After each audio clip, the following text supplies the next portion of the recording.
ಕರ್ನಾಟಕ ರಾಜ್ಯದ ಶಿಕ್ಷಣ ವ್ಯವಸ್ಥೆಯಲ್ಲಿ ಹಿಂದಿಯನ್ನು ಕಡ್ಡಾಯವಾಗಿಸುವ ತೃತೀಯ ಭಾಷಾ ನೀತಿ ವಿರೋಧಿಸಿ ದ್ವಿಭಾಷಾ ನೀತಿ ಜಾರಿಗೆ ಆಗ್ರಹಿಸಿ ಕರ್ನಾಟಕ ರಕ್ಷಣಾ ವೇದಿಕೆ ನಾರಾಯಣಗೌಡ ಬಣದ ಕಾರ್ಯಕರ್ತರು ನಗರದಲ್ಲಿಂದು ಬೃಹತ್ ಪ್ರತಿಭಟನೆ ನಡೆಸಿದರು.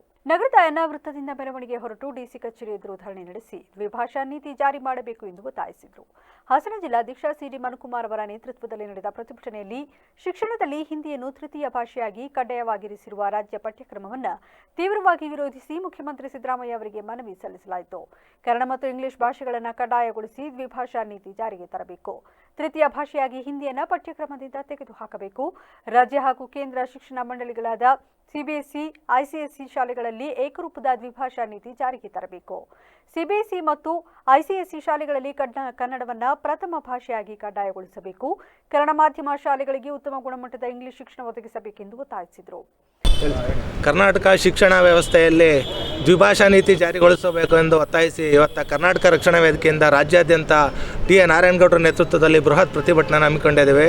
ಇದುವರೆಗೂ ಹಿಂದಿ ರಾಜ್ಯಗಳು ಏನಿದ್ದು ಇವೆಲ್ಲ ಒತ್ತಾಯಪೂರ್ವಕವಾಗಿ ಹಿಂದಿ ಏರಿಕೆ ಮಾಡೋ ಅಂಥ ಕೆಲಸನ ಇದುವರೆಗೂ ಮಾಡ್ಕೊಂಡು ಬಂದಿದೆ. ಅದೇ ರೀತಿ ಶಾಲಾ ಪಠ್ಯಪುಸ್ತಕದಲ್ಲೂ ಸಹ ಹಿಂದಿ ಏರಿಕೆಯನ್ನು ಒತ್ತಾಯಪೂರ್ವಕವಾಗಿ ಮಾಡ್ತಾಯಿದ್ದಾರೆ.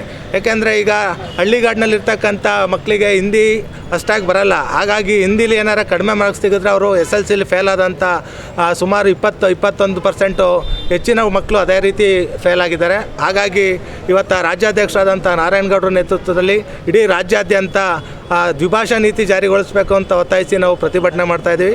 ಈಗಾಗಲೇ ತಮಿಳುನಾಡು ಮತ್ತು ಮಹಾರಾಷ್ಟ್ರದಲ್ಲೂ ಸಹ ದ್ವಿಭಾಷಾ ನೀತಿ ಜಾರಿಯಲ್ಲಿದೆ. ಆದರೆ ಕರ್ನಾಟಕದಲ್ಲಿ ಮಾತ್ರ ತ್ರಿಭಾಷಾ ನೀತಿ ಜಾರಿಯಲ್ಲಿರೋದ್ರಿಂದ ತುಂಬ ಮಕ್ಕಳಿಗೆ ತೊಂದರೆ ಆಗ್ತಾಯಿದೆ. ಯಾಕೆಂದರೆ ಅನೇಕ ಬಾರಿ ನಾವು ಜಾಸ್ತಿ ಓದುವಂಥ ಸಂದರ್ಭದಲ್ಲಿ ಹಿಂದಿ ನಮಗೆ. ಪ್ರತಿಭಟನೆಯಲ್ಲಿ ಜಿಲ್ಲಾ ಉಪಾಧ್ಯಕ್ಷರಾದ ಸೀತಾರಾಮ್, ಹೇಮಂತ್ ಕುಮಾರ್, ಪ್ರಧಾನ ಕಾರ್ಯದರ್ಶಿ ತನುಗೌಡ, ಕಾರ್ಯದರ್ಶಿ ರಘುಪಾಲ್ಯ, ಜಿಲ್ಲಾ ವಿದ್ಯಾರ್ಥಿ ಘಟಕದ ಅಧ್ಯಕ್ಷ ಅಭಿಗೌಡ, ಸಕಲೇಶಪುರ ತಾಲೂಕು ಅಧ್ಯಕ್ಷ ಗಗನ್ಗೌಡ, ಬೇಲೂರು ಅಧ್ಯಕ್ಷ ಬಿ ಚಂದ್ರಶೇಖರ್ ಸೇರಿದಂತೆ ಇತರರು ಹಾಜರಿದ್ದರು.